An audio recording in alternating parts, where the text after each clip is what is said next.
할렐루야. 6월 30일 화요일 새벽 예배에 오신 여러분들 주님의 이름으로 환영합니다. 오늘 저희에게 주신 하나님의 말씀은 열왕기하 25장 22절에서 30절까지 말씀입니다. 열왕기하 25장 22절에서 30절까지 우리 함께 읽겠습니다. 유다 땅에 머물러 있는 백성은 곧 바벨론 왕 느부갓네살이 남긴 자라. 왕이 사반의 손자 아이감의 아들 그달리아가 관할하게 하였더라.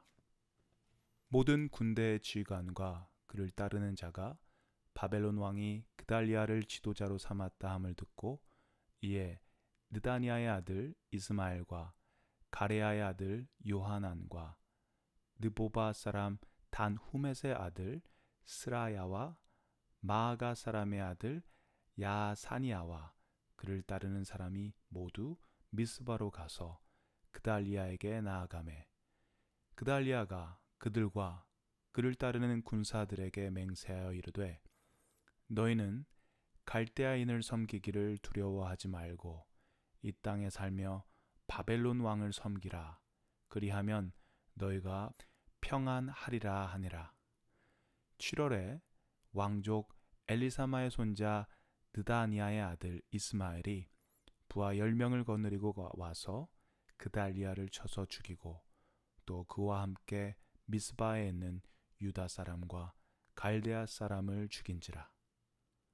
노소를 막론하고 백성과 군대 장관들이 다 일어나서 애굽으로 갔으니 이는 갈대아 사람을 두려워함이었더라. 유다의 왕 여호와긴이 사로잡혀 간 지 37년, 곧 바벨론 왕 에윌무로닥이 즉위한 원년 12월 그달 27일에 유다의 왕 여호와긴을 옥에서 내놓아 그 머리를 들게 하고 그에게 좋게 말하고 그의 주위를 바벨론에 그와 함께 있는 모든 왕의 주위보다 높이고 그 죄수의 의복을 벗게 하고 그의 일평생에 항상 왕의 앞에서 양식을 먹게 하였고 그가 쓸 것은 날마다 왕에게서 받는 양이 있어서 종신토록 끊이지 아니하였더라. 아멘. 오늘 읽으신 본문은 열왕기하의 제일 마지막 본문입니다. 시드기야 왕을 마지막으로 남유다는 완전히 멸망하게 됩니다. 시드기야는 사로잡혀서 바벨론 왕 앞에 끌려갑니다. 시드기야의 눈앞에서 그의 아들들은 죽임을 당하게 되죠. 그리고 시드기야의 두 눈이 뽑히고 노사슬로 결박이 돼서 바벨론에 끌려갑니다. 그리고 느부갓네살의 신복 느부사라단이 예루살렘에 와서 여호와의 성전과 왕궁을 불사르고 예루살렘의 집들을 불태우고 성벽을 헐어버립니다. 성중에 남아있는 백성과 항복한 자들, 무리 중에 남은 자는 모두 포로로 잡아가고 제일 가난한 자들, 비천한 자들을 그 땅에 남겨둬서 포도원을 다스리는 자, 농부가 되게 합니다. 남유다의 마지막 왕 시드기야 그리고 성전이 있는 예루살렘 모두 초토화가 됩니다. 하나님을 버리고 우상을 섬긴 유다의 죄가 철저하게 심판을 받는 그런 모습을 보게 됩니다. 이제 남유다를 점령한 바벨론이 남유다에 남아있는 백성들을 다스리기 위해 그다랴를 지도자로 세웁니다. 그다랴의 아버지 아이감과 할아버지인 사바는 요시아의 개혁을 크게 도왔던 사람들입니다. 그들의 이야기가 열왕기하 22장에 나오는데요. 종교 개혁을 도운 아주 훌륭한 사람들이었습니다. 그다랴는 바벨론이 예루살렘을 함락시키면서 그 성전과 집들을 모두 불태웠기 때문에 더 이상 예루살렘에 남아있기가 힘들었습니다. 그래서 예루살렘을 떠나서 미스바에 살면서 남유다를 통치했습니다. 24절 말씀을 보면 그다랴는 남유다에 남겨진 자들에게 바벨론 섬기기를 두려워하지 말라고 합니다. 바벨론 왕을 섬기자라는 그런 이야기를 백성들에게 전합니다. 그다랴의 이야기는 굉장히 현실적인 이야기입니다. 그들이 어쩔 수 없는 현실의 상황을 아프지만 받아들이자라는 그런 이야기가 됩니다. 하지만 그의 친 바벨론적인 정치에 대해서 반대하는 사람들도 있었습니다. 그리고 그는 그런 사람들에 의해서 암살을 당하게 됩니다. 25절 그리고 26절 함께 읽겠습니다. 7월에 왕족 엘리사마의 손자 드다니아의 아들 이스마엘이 부하 10명을 거느리고 와서 그달리아를 쳐서 죽이고 또 그와 함께 미스바에 있는 유다 사람과 갈대아 사람을 죽인지라. 노소를 막론하고 백성과 군대 장관들이 다 일어나서 애굽으로 갔으니 이는 갈대아 사람을 두려워함이었더라. 이스마엘이 자기 병사 10명을 데리고 와서 그달리아를 죽입니다.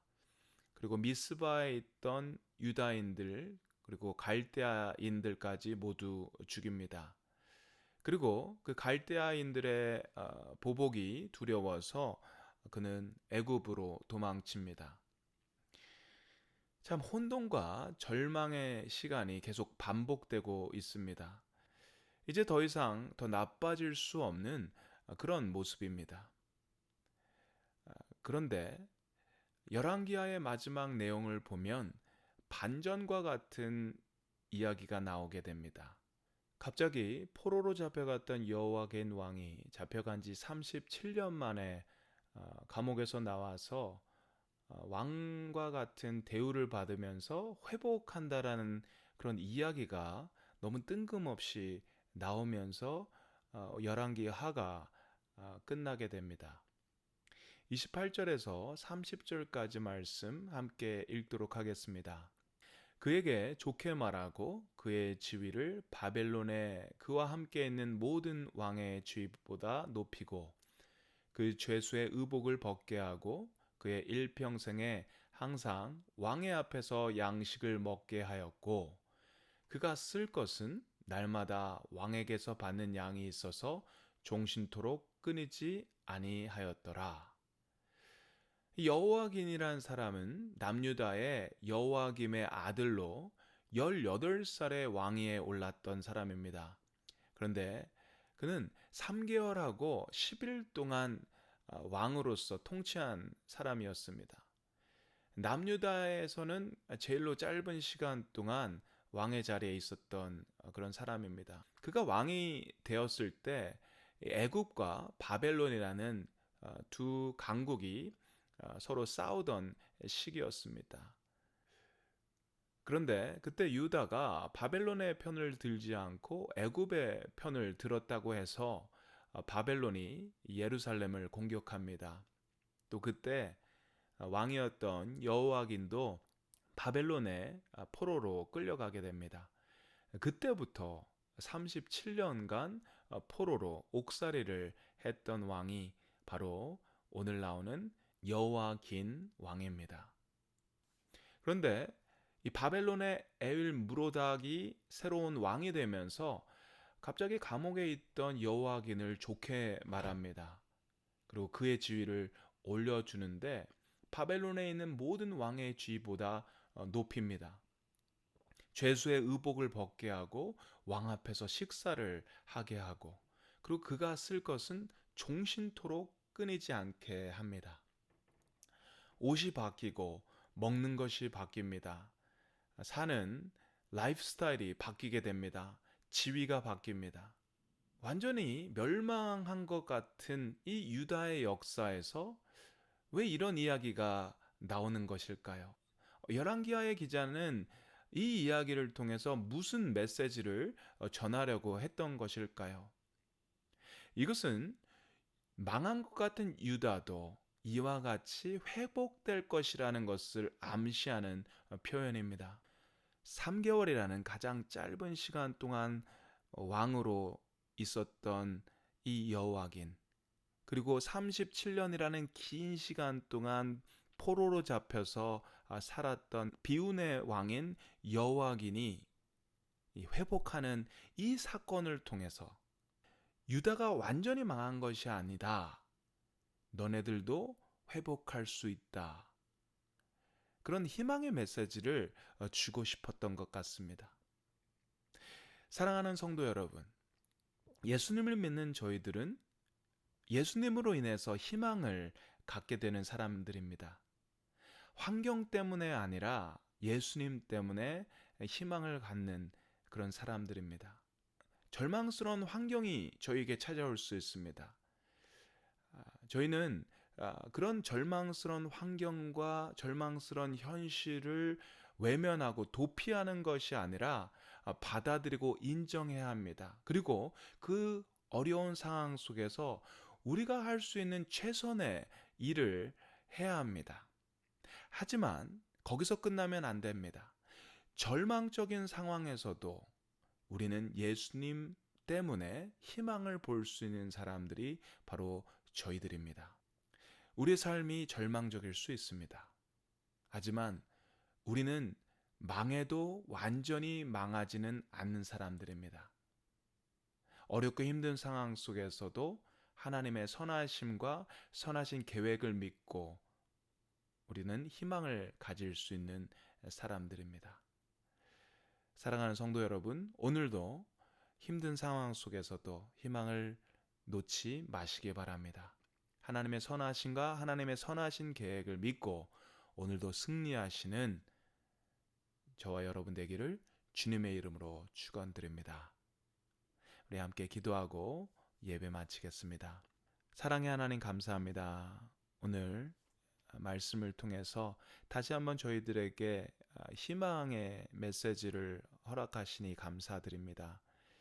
저희들이 힘든 상황이 있습니다. 어렵고 절망적인 그런 현실이 찾아올 때가 있습니다. 하지만 그 안에서도 저희들이 완전히 망하지 않았음을 저희들이 선포하게 하여 주시옵소서. 어려운 상황 속에서 예수 그리스도를 바라보게 하시고 예수 그리스도 안에서 희망의 끈을 놓지 않게 하시옵소서. 오늘도 주님의 그 선하심과 선하신 계획을 믿고 오늘도 승리할 수 있는 저희들 될 수 있도록 주님 인도하여